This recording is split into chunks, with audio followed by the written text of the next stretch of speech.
buscaba dirección de Dios, empecé a armar una lista de lo que aparentemente en la Biblia yo encontraba como los deseos de Dios.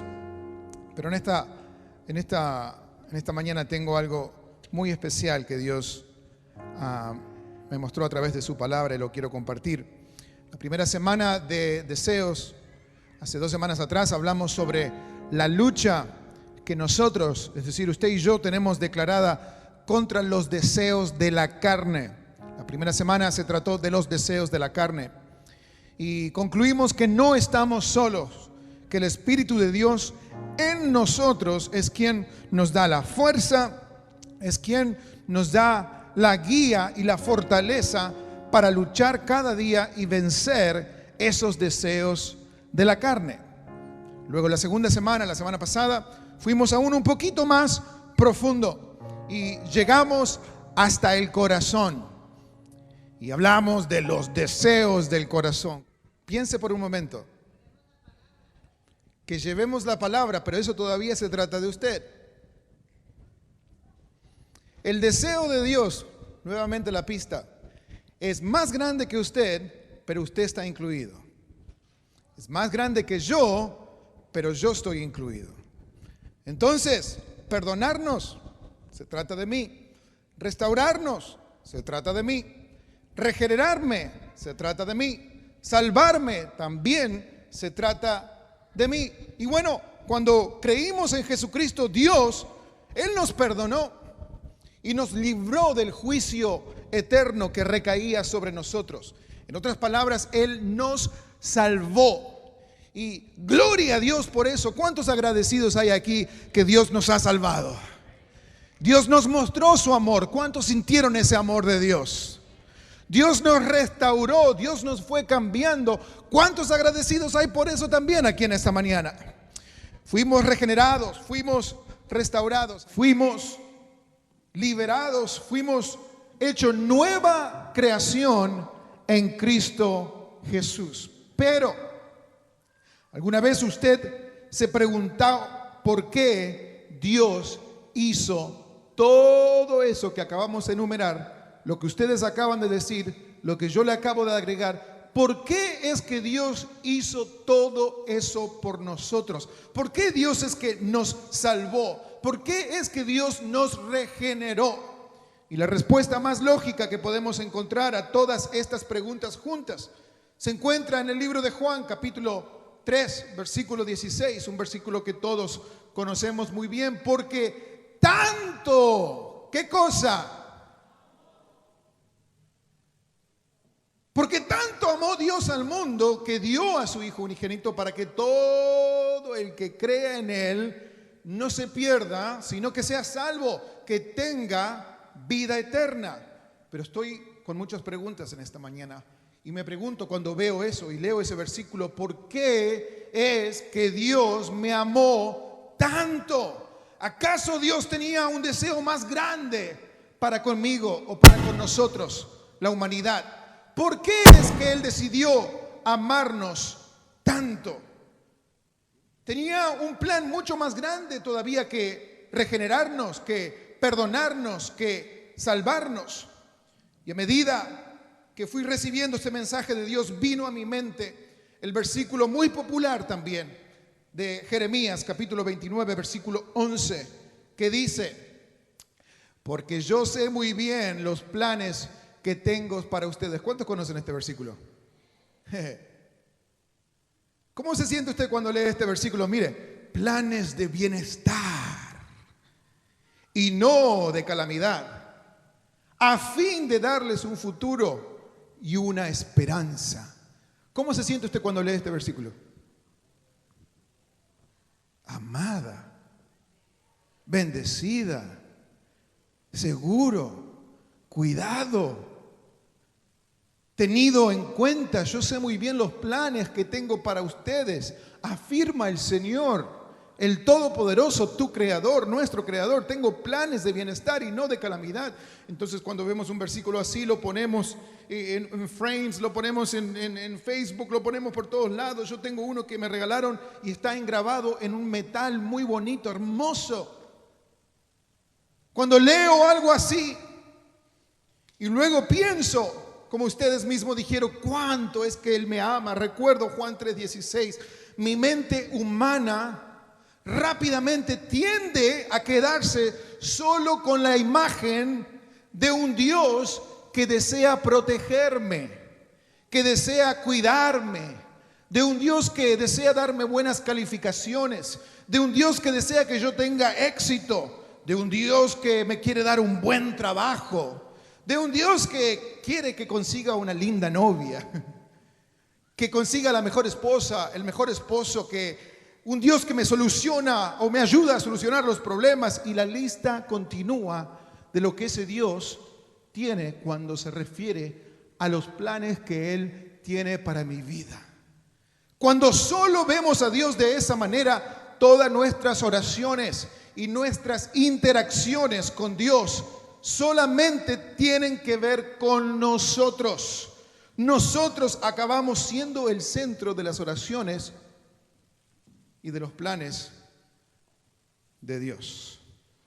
Vuelvo a preguntar, ¿acaso Dios no tiene en mente algo mucho más grande que solamente mi bienestar personal? ¿Acaso Dios no tiene algo en mente o en sus planes, algo para sí mismo? ¿Qué es lo que Él saca de esto? ¿Cuál es el deseo de Dios? Una voluntad mucho mayor que aquella que tiene sobre dónde debo trabajar o con quién debo casarme. ¿Acaso Él no desea algo en particular para Él mismo? Entremos en Efesios capítulo 1, versículo 9. La palabra nos dice de la siguiente manera: Él nos hizo conocer, escuche bien, el misterio de su voluntad conforme al buen propósito que de antemano estableció en Cristo. Lo voy a leer y léalo usted también conmigo, fíjese. Él nos hizo conocer.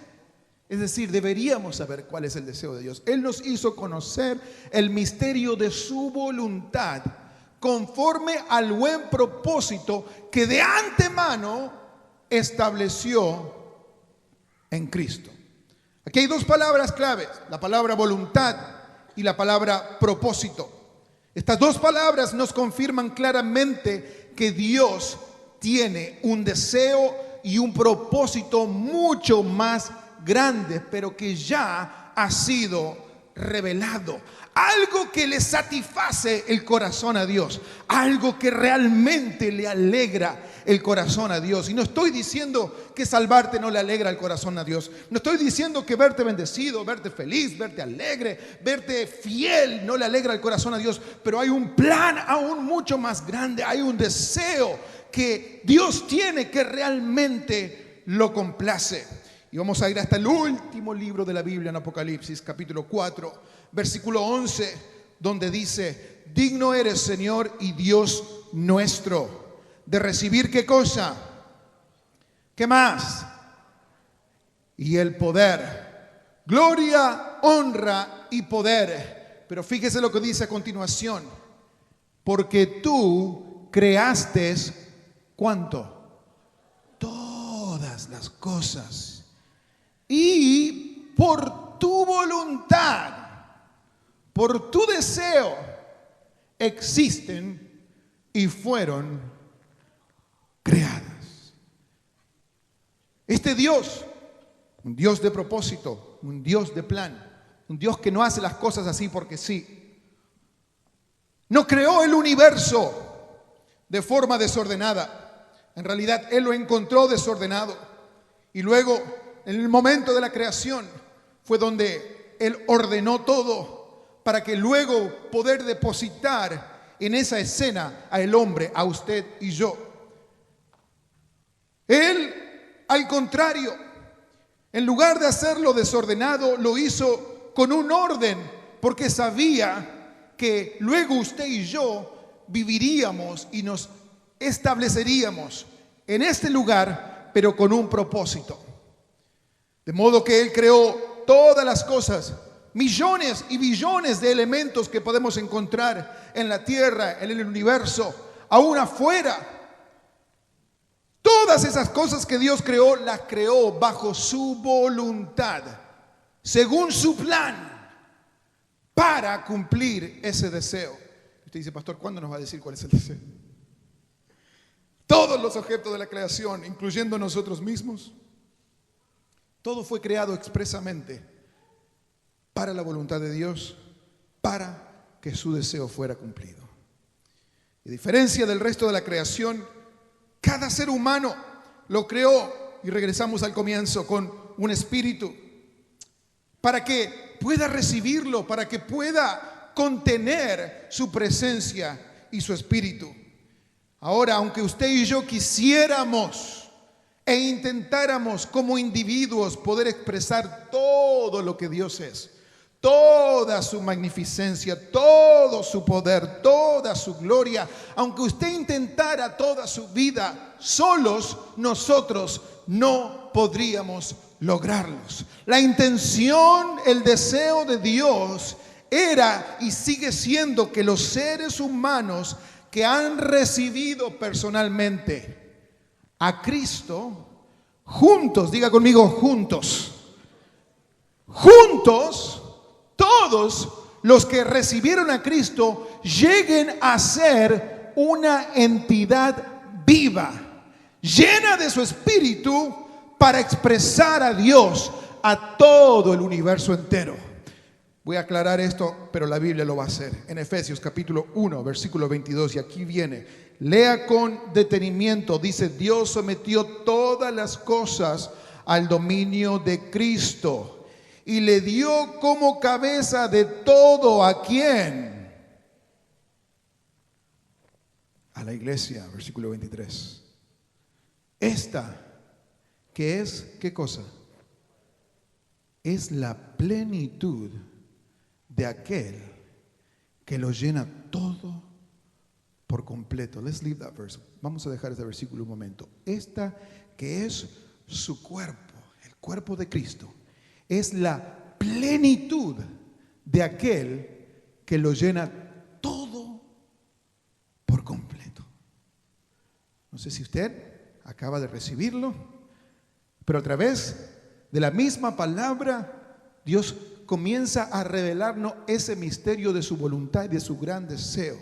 Esa entidad viva en donde juntos los salvados, los restaurados, los que han sido lavados por la sangre de Jesucristo, juntos se convierten en el gran deseo de Dios. Esa entidad viva es su iglesia.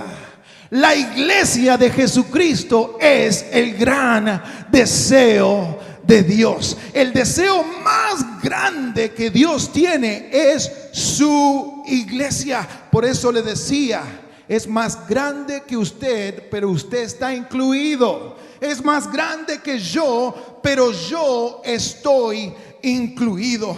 Por eso Él nos creó, por eso Él luego nos perdonó. Cuando nosotros fallamos, Él nos perdonó, nos restauró, nos levantó, porque Él desea tener una iglesia. Una iglesia que anuncia las buenas nuevas, una iglesia que predique su evangelio, una iglesia que sea y tenga presencia en esta tierra, una iglesia que se levante con la autoridad que el mismo Jesucristo nos dio a cada uno de nosotros, una iglesia que se prepare, una iglesia que cuando Él vuelva no tenga manchas ni tenga arrugas. Él viene a buscar una iglesia santa. Ok, parece no muy sorprendido usted porque, yo pensé que se trataba de mí. Se lo voy a leer en Efesios 5:25. Cristo comienza diciendo, esposos amen a sus esposas, así como Cristo amó a qué cosa. ¿Y por quién se entregó?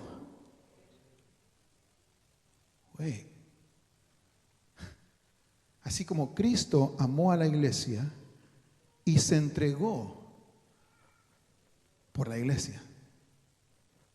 Sigamos, 26. ¿Para hacerla de qué? ¿Para hacerla? Él la purificó, lavándola con agua mediante la palabra. Wow.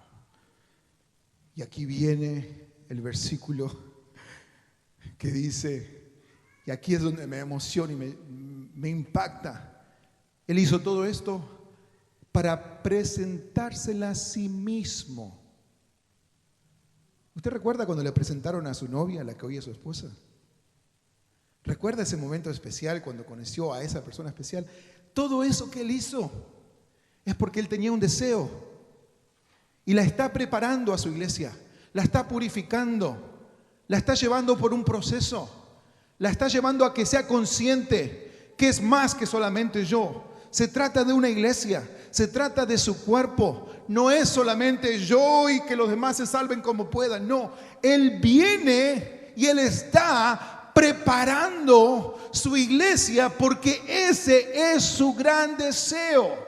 Que llegue el momento que pueda presentársela a sí mismo como una iglesia dividida, una iglesia amargada, una iglesia que todos se pelean y que nadie se quiere sentar con aquel porque no le gusta la cara. Una iglesia que solamente viene los domingos.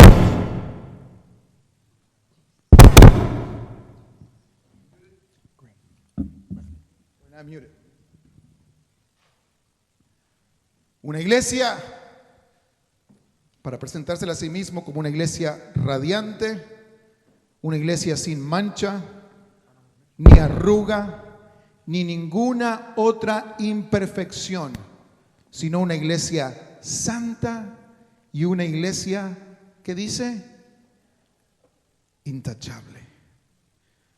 Volvamos a Apocalipsis. Ya vamos a volver a Efesios.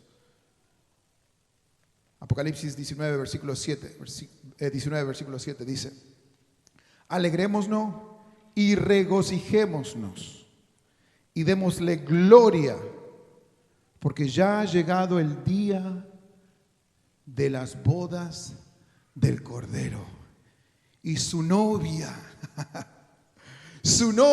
se ha preparado. Versículo siguiente. Y se le ha concedido, se le ha concedido vestirse de lino fino, limpio y resplandeciente. El deseo de Dios es una iglesia sin mancha, una iglesia sin arrugas, una iglesia preparada. Eso significa, y escúcheme bien, y ya vamos a entrar a la parte de la comunión, cuando los músicos están viniendo, por favor. Una iglesia sin peleas, una iglesia sin envidias, una iglesia sin divisiones. Y no escucho amén porque siento que usted lo está recibiendo en el nombre de Jesús. Una iglesia que sepa. Y está bien. Yo sé que este es el mejor mensaje que he predicado en toda mi vida y sé que el enemigo está enojado con lo que estoy diciendo. Pero no voy a parar hasta que entendamos que no se trata solamente de mí, sino se trata de que Él viene por su iglesia. Él viene por una iglesia sin envidias. Él viene por una iglesia en armonía. Él viene por una iglesia que se amen cada uno de los miembros. Él viene por una iglesia que se perdonen cada uno de los miembros. En esta mañana, todos los que están aquí están bajo el sonido de mi voz, pero quiero que entiendan que Dios es el que nos ha hablado a cada uno de nosotros. Si tú has estado teniendo divisiones, problemas, o has estado hiriendo a tu hermano, estás atentando contra el deseo más grande que Dios tiene. Si tú has estado hablando mal de tu hermano, si tú has estado hablando a espaldas de tu hermano, tú has estado atentando contra el deseo más grande de Dios. Estás hablando de la novia de Cristo. Estás hablando del que Él está purificando. Si Él ya considera que nosotros estamos listos, Dios ya hubiese venido. El hecho que todavía estemos aquí significa que Dios aún está trabajando. Entonces, cuando mires a tu hermano cometer un error, date cuenta que Dios lo está purificando. Date cuenta que Dios está trabajando. Pero va a llegar un día en que Él va a venir por su novia. Él va a venir por su iglesia. Él va a venir a buscar una iglesia sin manchas y sin arruga. Me pregunto yo en esta mañana, ¿cómo podemos ser la iglesia sin mancha y sin arrugas cuando estamos en disensiones? Cuando estamos en murmuraciones, cuando uno va para un lado y otro va para el otro. Y no estoy diciendo que eso esté sucediendo en la iglesia, pero si hay algo en los corazones de los miembros de Iglesia Avance y los miembros de la iglesia de Jesucristo, en esta mañana es tiempo de escuchar y de entender que el deseo más grande que Dios tiene es que su iglesia se prepare, se aliste, para que cuando lleguen el día de las bodas del Cordero, su novia esté preparada, su novia pueda vestirse de lino fino, su novia pueda estar limpia y resplandeciente.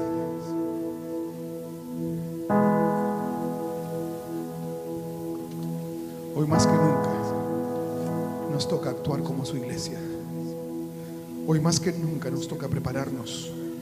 Hoy más que nunca nos toca estar listos para cuando Él venga a buscarnos.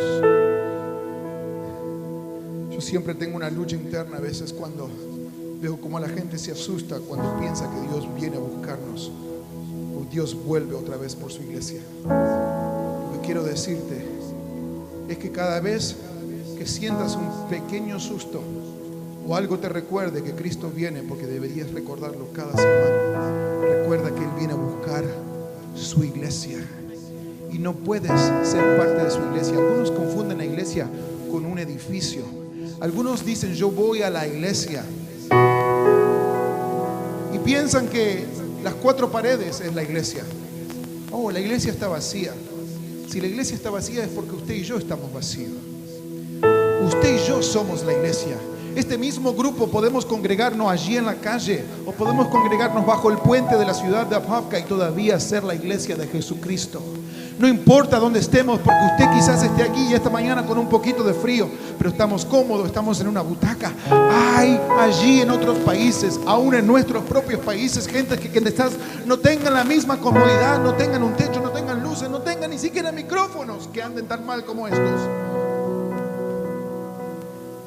Pero son su iglesia y es la iglesia que Él está preparando.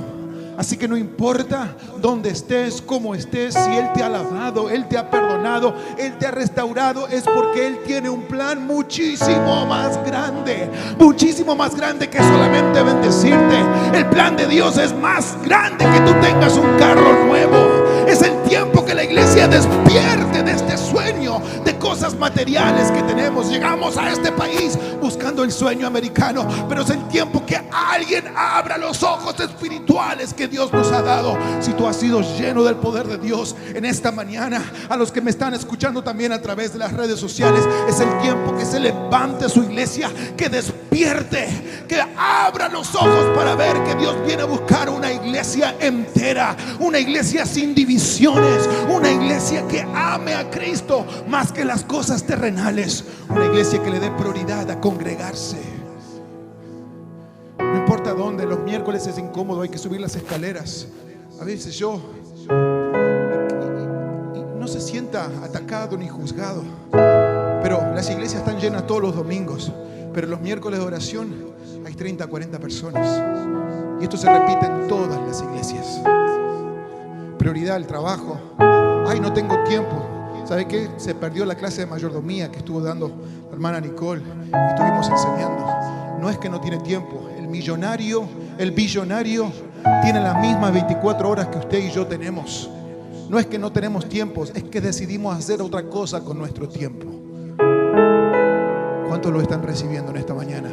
No es que no tenemos tiempo, es que nosotros nos hemos amoldado a lo que el mundo, a lo que las cosas materiales nos están diciendo. Pero si ahora entendemos que Él me ha perdonado, que Él me ha alabado, que Él me ha llamado, que Él te ha sacado allí de lo más profundo. Yo no sé de dónde Dios te ha sacado, de dónde te ha traído, pero te ha traído para que seas su iglesia, pero Él te ha traído para que seas su novia. Él te ha traído para que un día pueda presentársela a sí mismo y ver: esto he estado trabajando, esto es lo que yo rescaté, esto es lo que yo salvé, por esto di mi vida, por esto mi sangre fue derramada en la cruz del Calvario, y ahora mi gran deseo puede cumplirse. Por eso es que Él quiere todavía bendecirte, por eso es que Él quiere que tengas un buen trabajo, por eso es que quiere hacer todo lo que nosotros aún necesitemos en esta tierra. Pero nada de eso puede desviarnos y olvidarnos y no conocer el verdadero deseo de Dios, que viene a buscar a su iglesia. En esta mañana me gustaría decir,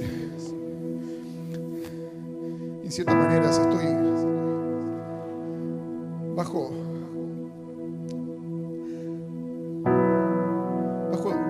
la influencia y la unción que Dios ha estado hablando estos días y diciendo: tú eres un pastor, tú eres un líder, necesitas pastorear a mi iglesia,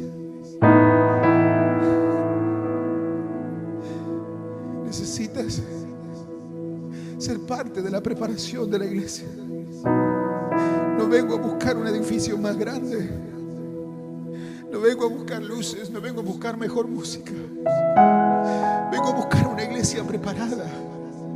Vengo a buscar una iglesia que se presente sin manchas y sin arrugas. Y es por eso, ayer a la noche estaba y decía: Señor, yo quiero ser parte de tu iglesia. No me interesa ser el pastor más cool, no me interesa ser el pastor más oído.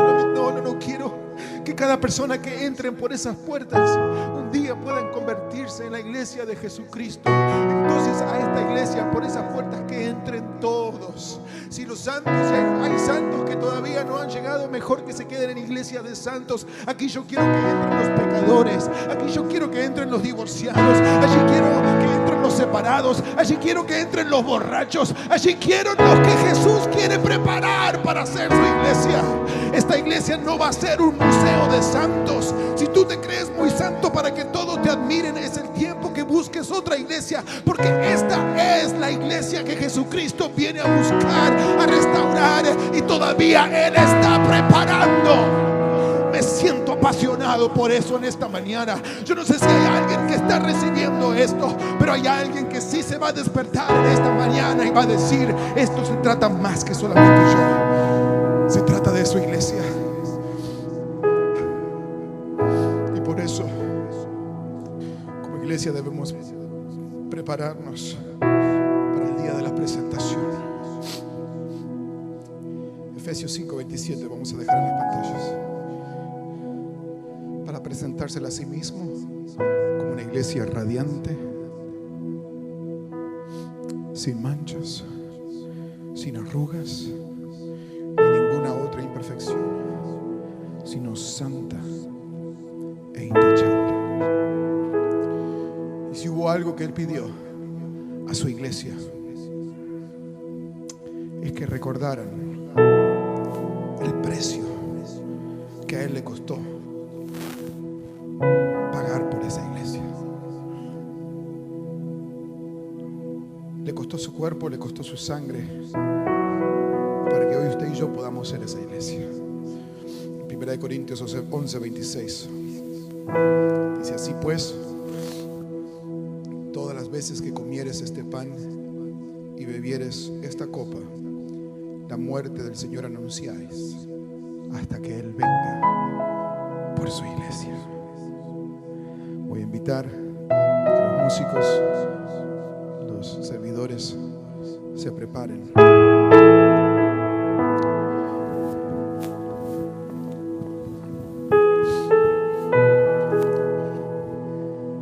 Cuando participamos